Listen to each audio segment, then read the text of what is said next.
प्रभू येशू ख्रिस्ताच्या नावामध्ये सर्वांना सलाम. प्रियांनो, आज आम्ही पाहत आहोत की ह्या कोरोना व्हायरसचं संकट कमी न होता अधिक ते वाढत आहे आणि म्हणून अनेक लोक चिंतेमध्ये आहेत, संकटामध्ये आहेत. प्रत्येकाला असं वाटते आहे की हे संकट कमी होईल की नाही होईल, या संकटामधून आमची मुक्ती होईल की नाही होईल. आणि या सर्व प्रश्नाचं उत्तर फक्त पवित्र शास्त्र तुम्हाला आणि मला देऊ शकते. आणि म्हणून आम्ही पवित्र शास्त्रामध्ये त्याच्या वचनाकडे थोडं लक्ष केंद्रित करूया. योब याचा 14वा अध्याय आणि पहिलं वचन आम्ही पाहूया. जोब चॅप्टर 14 वर्स 1. या ठिकाणी असं लिहिलेलं आहे, स्त्रीपासून जन्मलेला मानव प्राणी क्लेश भरीत असतो. स्पष्टपणे पवित्र शास्त्र आम्हाला सांगते की स्त्रीपासून जन्मलेला मनुष्य प्राणी क्लेश भरीत असतो. म्हणजे मनुष्यावर त्या ठिकाणी संकट येतात. संकटापासून कोणाची मुक्ती नाही हे देवाचं वचन आम्हाला सांगतं. परंतु त्याचबरोबर त्या संकटामध्ये परमेश्वर आम्हाला कसं सोडवतो हे पुढील वचनामध्ये सांगितलेलं आहे. स्तोत्रसंहिता याचा 34वा अध्याय आणि 19वा वचन. साम 34 वर्स 19 हे वचन आम्हाला असं सांगतं, नीतिमानाला फार कष्ट होतात तरी परमेश्वर त्या सर्वातून त्याला सोडवितो. नीतिमानाला फार कष्ट होतात याचा अर्थ असा, जगामध्ये असताना कष्ट आम्हाला होतील, त्रास आम्हाला होईल, परंतु त्या सर्व त्रासामधून सोडवण्यासाठी तुमचा आणि माझा परमेश्वर समर्थ आहे. आणि म्हणून देवाच्या वचनाकडे तुम्ही आणि मी लक्ष केंद्रित केलं पाहिजे. स्तोत्रसंहिता याचा 34वा अध्याय आणि 15वा वचन. साम 34 वर्स 15. परमेश्वराचे नेत्र नीतिमानाकडे असतात, त्याचे कान त्याच्या हाकेकडे असतात. जरी आमच्यावर संकट आले, परंतु तरी सुद्धा जर आम्ही त्या संकटामध्ये परमेश्वराचा धावा केला, परमेश्वराची प्रार्थना केली, तर आमच्या प्रार्थनेकडे परमेश्वराचे कान असतात म्हणून देवाचं वचन सांगतं. मग आम्हाला काय करायचं आहे?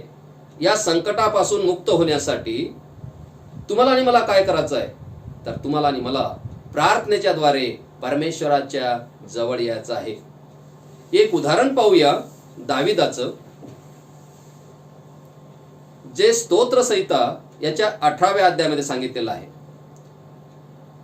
स्तोत्रसंहिता याचा 18वा अध्याय आणि 6वं वचन. साम 18 वर्स 6. मी आपल्या संकटात परमेश्वराचा धावा केला, माझ्या देवाला मी हाक मारली, त्याने आपल्या मंदिरातून माझी वाणी ऐकली, माझी हाक त्याच्या कानी गेली. स्तोत्रकर्ता दावीद म्हणतो, मी आपल्या संकटात परमेश्वराचा धावा केला. याचा अर्थ असा, परमेश्वराचा धावा त्यानं केला. दाविदावर सुद्धा संकट आलं. दावीद हा परमेश्वरावर विश्वास ठेवणारा होता. दावीद हा इस्रायलाचा राजा होता. मग दाविदावर संकट आलं नाही का? जर दाविदावर संकट आलं नसतं तर त्यानं त्या ठिकाणी संकटामध्ये परमेश्वराला हाक मारलीच नसती. म्हणून संकट हे येतील आणि त्या संकटामध्ये ज्यावेळेस आम्ही परमेश्वराची प्रार्थना करू, त्याचा धावा करू, त्यावेळेस तो प्रियांनो आम्हाला सोडवल्याशिवाय राहणार नाही. तुमचा आणि माझा परमेश्वर फार प्रेमळ आहे. कधी कधी असं आम्हाला वाटते, या संकटामध्ये आमचं काय होईल, या संकटापासून आम्हाला मुक्ती मिळेल की नाही. परंतु प्रियांनो, परमेश्वराचं अभिवचन आम्हाला आहे की त्या संकटामधून परमेश्वर आम्हाला सोडवल्याशिवाय राहणार नाही. आता दुसरं कारण आम्ही पाहूया, जो स्तोत्रकर्ता दावीद या ठिकाणी सांगतो आहे. तो म्हणतो की परमेश्वरानं संकटातून मला सोडवलं, परंतु का सोडवलं याचे कारण त्याच अध्यायामध्ये तो सांगतो आहे.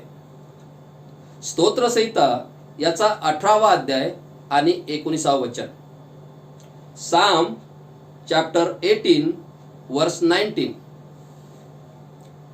त्याने मला प्रशस्त स्थळी बाहेर आणले, तो माझ्याविषयी संतुष्ट होता, म्हणून त्याने मला सोडवले. दावीद या ठिकाणी कारण सांगतो आहे की परमेश्वरानं मला संकटातून का सोडवलं. याचं पहिलं कारण तो सांगतो की परमेश्वर माझ्याविषयी संतुष्ट होता आणि म्हणून परमेश्वरानं मला संकटातून सोडवलं. प्रियांनो, तुम्हाला आणि मला शिकण्यासारखं आहे. तुम्ही आणि मी परमेश्वरावर विश्वास ठेवणारे आहोत. काय आम्ही परमेश्वराला संतुष्ट करत आहोत आमच्या जीवनाच्या द्वारे? कारण आम्ही जर परमेश्वराला संतुष्ट करतो तर परमेश्वर आम्हाला सुद्धा दाविदासारखं संकटातून सोडवल्याशिवाय राहणार नाही. मग प्रश्न असा पडतो की आम्ही परमेश्वराला कसं संतुष्ट करू शकतो. इब्री पत्र याचा 11वा अध्याय आणि 6वं वचन काय सांगते ते आम्ही पाहूया. हिब्रू चॅप्टर 11 वर्स 6, विश्वासा वाचून त्याला संतोषविणे अशक्य आहे. देवाचं वचन आम्हाला या ठिकाणी सांगते की जोपर्यंत आम्ही त्याच्यावर विश्वास ठेवत नाही तोपर्यंत आमच्या देवाला आम्ही प्रसन्न करू शकत नाही. आणि म्हणून तुमचा आणि माझा विश्वास हा परमेश्वरावर असला पाहिजे. ज्यावेळेस आम्ही परमेश्वरावर विश्वास ठेवू त्याच वेळेस आम्ही परमेश्वराला प्रसन्न केल्याशिवाय राहणार नाही. इब्री पत्र याचा 13वा अध्याय आणि 6वं वचन काय सांगते ते आम्ही पाहूया. हिब्रू चॅप्टर 13 वर्स 6, चांगले करण्यास व दान करण्यास विसरू नका, अशा यज्ञांनी देव संतुष्ट होतो. देवाचं वचन या ठिकाणी सांगतं की चांगले करण्यास आणि दान करण्यास विसरू नका. का बरं ह्या दोन गोष्टी परमेश्वराने सांगितल्या? कारण ह्या दोन गोष्टी केल्यामुळं परमेश्वर संतुष्ट होतो असं देवाचं वचन सांगते. आणि ह्या दोन गोष्टींना या वचनामध्ये यज्ञ म्हटलेलं आहे. तुम्हाला आणि मला माहित आहे, जुन्या करारामध्ये परमेश्वराला प्रसन्न करण्यासाठी इस्रायल लोक, यहुदी लोक यज्ञ करत होते आणि त्या यज्ञाच्या द्वारे परमेश्वर संतुष्ट होत होता. परंतु नवीन करारामध्ये कोणत्या प्रकारचे यज्ञ परमेश्वराला प्रसन्न करण्यासाठी सांगितलेले आहेत? तर चांगले करणे आणि दान देणे. दान देणे प्रियांनो हा सुद्धा परमेश्वराला संतुष्ट करण्याचा एक यज्ञ आहे. आज आम्ही पाहतो या कोरोना व्हायरसमुळं अनेक जण, आमचे विश्वासणारे कुटुंबीय संकटामध्ये आहेत, अडचणीमध्ये आहेत. काही जणांचे कामधंदे निघून गेलेले आहेत आणि त्यामुळं अनेक प्रकारच्या संकटांना ते तोंड देत आहेत. प्रियांनो, जर आम्ही अशा आमच्या संकटात असणाऱ्या विश्वासणाऱ्यांना जर आम्ही मदत केली तर परमेश्वर निश्चितच प्रसन्न झाल्याशिवाय राहणार नाही. देवाचं वचन आम्हाला काय सांगतं? नीतिसूत्रे याचा 19वा अध्याय आणि 17 वचन, प्रोव्हर्ब चॅप्टर 19 वर्स 17, जो दरिद्र्यावर दया करतो तो परमेश्वराला उसने देतो. जर अडचणीत असलेल्या दरिद्र्यावर आम्ही जर त्या ठिकाणी दया करतो तर परमेश्वराला उसने देतो प्रियांनो. आणि परमेश्वर कधीही कोणाचं उष्ण ठेवत नाही. हे परमेश्वराचं वचन आम्हाला सांगते. आज अनेक लोक संकटामध्ये आहेत. काय आम्ही त्या संकटामध्ये त्यांना मदतीचा हात देतो? जर ह्या सर्व गोष्टी आम्ही प्रियांनो करतो तर परमेश्वर निश्चितच आमच्याविषयी सुद्धा संतुष्ट झाल्याशिवाय राहणार नाही. आणि ज्यावेळेस तो आमच्याविषयी संतुष्ट असेल त्यावेळेस आम्हाला सुद्धा संकटातून तो सोडल्याशिवाय राहणार नाही. कारण दावीद म्हणतो, परमेश्वर माझ्याविषयी संतुष्ट होता म्हणून त्यानं मला सोडविलं. म्हणून प्रियांनो, ज्या गोष्टी देव आम्हाला त्याला संतुष्ट करण्याविषयी सांगतो आहे ते आम्ही कार्य केलं पाहिजे. दुसरं कारण दावीद या ठिकाणी सांगतो की का बरं मला परमेश्वरानं त्या संकटातून सोडवलं. याचं उत्तर आम्हाला स्तोत्रसंहिता याचा 18वा अध्याय आणि 21 आणि 22 वचनामध्ये पाहायला मिळते. साम चॅप्टर 18 वर्स 21 अँड 22. बघूया या वचनामध्ये काय सांगितलेलं आहे. स्तोत्रकर्ता म्हणतो, कारण मी परमेश्वराचे मार्ग धरून राहिलो, मी आपल्या देवाला सोडण्याची दुष्टाई केली नाही, मी त्याच्या विधीचा त्याग केला नाही.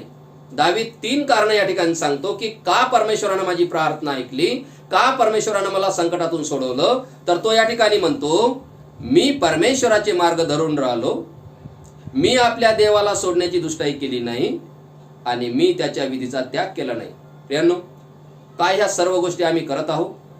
आम्ही जर परमेश्वराचे मार्ग धरून राहतो, आम्ही जर त्याला सोडण्याची दुष्टाई केली नाही, आम्ही जर त्याच्या विधीचा त्याग केला नाही, तर परमेश्वर निश्चितच तुम्हाला आणि मला सुद्धा या आलेल्या संकटापासून सोडवल्याशिवाय राहणार नाही. आणि म्हणून या सर्व गोष्टीचं ज्ञान तुम्ही आणि मी करून घेणं हे फार महत्वाचं आहे.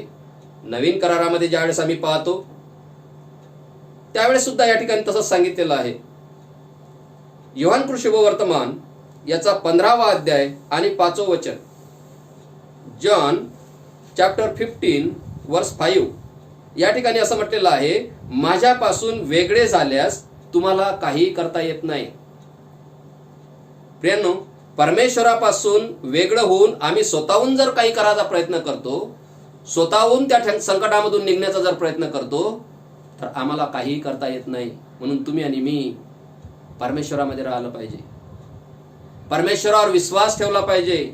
परमेश्वरावर विश्वास ठेवूनच त्या ठिकाणी सर्व कार्य केलं पाहिजे. त्याच वेळेस परमेश्वर आम्हाला ह्या संकटातून सोडवल्याशिवाय राहणार नाही.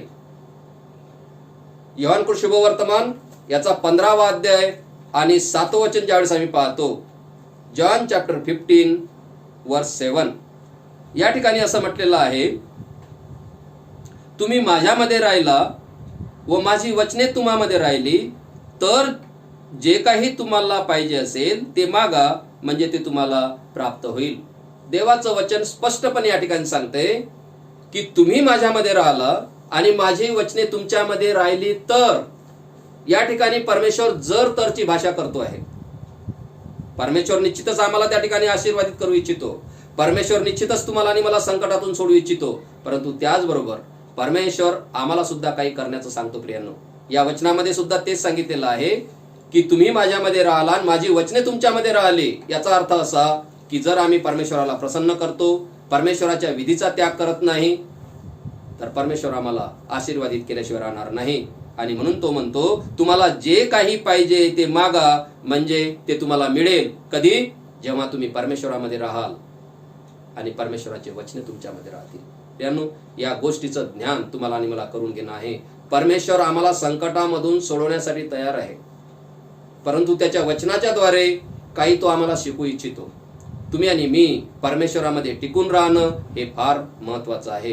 त्याला प्रसन्न करणं हे फार महत्वाचं आहे. आणि परमेश्वर निश्चितच आम्हाला एकटं असं सोडणार नाही. तो संकटामधून आम्हाला सोडवल्याशिवाय राहणार नाही. दावीद म्हणतो, मी संकटामध्ये परमेश्वराचा धावा केला आणि त्यानं मला त्या संकटापासून सोडवलं. प्रियांनो, तुमचा आणि माझा देव फार महान आहे. तो तुम्हाला आणि मला या कोरोना व्हायरसच्या संकटापासून सोडवल्याशिवाय राहणार नाही. परंतु त्याचबरोबर दावीद जसे त्या ठिकाणी 2 कारणं देतो स्तोत्रसंहिता याच्या 18व्या अध्यायामध्ये, त्याकडे सुद्धा तुम्हाला आणि मला लक्ष करणं हे फार महत्वाचं आहे. तो म्हणतो, मी देवाला सोडण्याची कधीही दुष्टाई केली नाही. परमेश्वर माझ्याविषयी प्रसन्न होता. काय आमच्याविषयी परमेश्वर प्रसन्न आहे? काय आमच्या जीवनाविषयी परमेश्वर प्रसन्न आहे?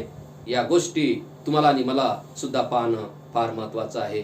निश्चितच तुम्ही आणि मी परमेश्वरामध्ये जर राहिलं, परमेश्वराची वचने जर आमच्यामध्ये राहिली, तर तो आम्हाला जे काही पाहिजे ते दिल्याशिवाय राहणार नाही. कारण तो आमचा आश्वासनाचा पक्का देव आहे. तो जे बोलतो ते करतो. प्रियांनो, आणि म्हणून या गोष्टीकडे तुम्ही आणि मी लक्ष करणं फार महत्वाचं आहे. परमेश्वर करो या सर्व गोष्टी समजण्याची, या वचनाचा अर्थ समजण्याची बुद्धी तुम्हाला देव आणि त्यामध्ये तुम्हाला टिकून ठेवून परमेश्वर आम्हाला या सर्व संकटातून सोडवल्याशिवाय निश्चितच राहणार नाही. परमेश्वर तुम्हा सर्वांना या वचनाच्या द्वारे आशीर्वादित करो. यावेळेस आपण प्रार्थना करूया. आकाश आणि पृथ्वीच्या निर्माण करते आमच्या प्रेमळ पित्या, तुला उंचवितो, तुला गौरवितो. पवित्र परमेश्वर, या कोरोना व्हायरसच्या संकटामध्ये अनेक जण त्रस्त झालेले आहेत, परंतु प्रभू तुझ्या वचनाच्या द्वारे तू आम्हाला सांत्वना देतोस, उपकार मानतो. पवित्र परमेश्वर, जे सर्व संकटामध्ये आहेत, जे काळजीमध्ये आहे, जे चिंतेमध्ये आहेत, पवित्र परमेश्वर, जशी दाविदानं प्रार्थना केली आणि त्या संकटामधून त्याला तू सोडवलं, आमची प्रार्थना तुझ्याजवळ आहे. प्रभू, जे आमचे सर्व बहीण भाऊ या संकटामध्ये आहेत, त्या संकटापासून परमेश्वर आम्हा सर्वांना तू सोडव. प्रभू पवित्र परमेश्वरा, आमची प्रार्थना तू ऐक बापा. आणि विशेषरित्या जे आजारी असतील प्रभू, पवित्र परमेश्वरा, जे दवाखान्यामध्ये असतील, जे संकटामध्ये असतील, त्या सर्वांचं तू सहाय्य कर. पवित्र परमेश्वरा, या संकटामध्ये जे अनेक लोक परमेश्वरा फार मोठी मदत करत आहे, डॉक्टर आहेत, नर्सेस आहेत, पवित्र परमेश्वरा जे सर्व प्रशासकीय अधिकारी आहेत, त्यांचंही तू सहाय्य कर, त्यांच्यावरही तुझा आशीर्वाद पाठव आणि येणाऱ्या दिवसामध्ये या सर्व संकटापासून आम्हा सर्वांना तू सोडव प्रभू. आम्हा प्रत्येकांना तू आनंदित कर, हीच आमची प्रार्थना तुझ्याजवळ आहे. तुझ्या वचनाच्या द्वारे तू आम्हाला सावरतोस, तुझ्या वचनाच्या द्वारे परमेश्वरा तू आम्हाला आशीर्वादित करतोस, याबद्दल उपकार मानतो. आम्ही सर्वजण तुझ्या गौरव हातामध्ये समर्पित होतो. आम्हा सर्वांचा चालक आणि मालक तू हो. आमची प्रार्थना ऐकली, आमच्या प्रार्थना विनंतीला मान दिला, याबद्दल उपकार मानतो. ही लहानशी प्रार्थना आमचा धन्य उद्धारक प्रभू येशू ख्रिस्त याच्या गोड आणि गौरवनात ही प्रार्थना केली म्हणून तू ऐक. आमेन. सलाम सर्वांना.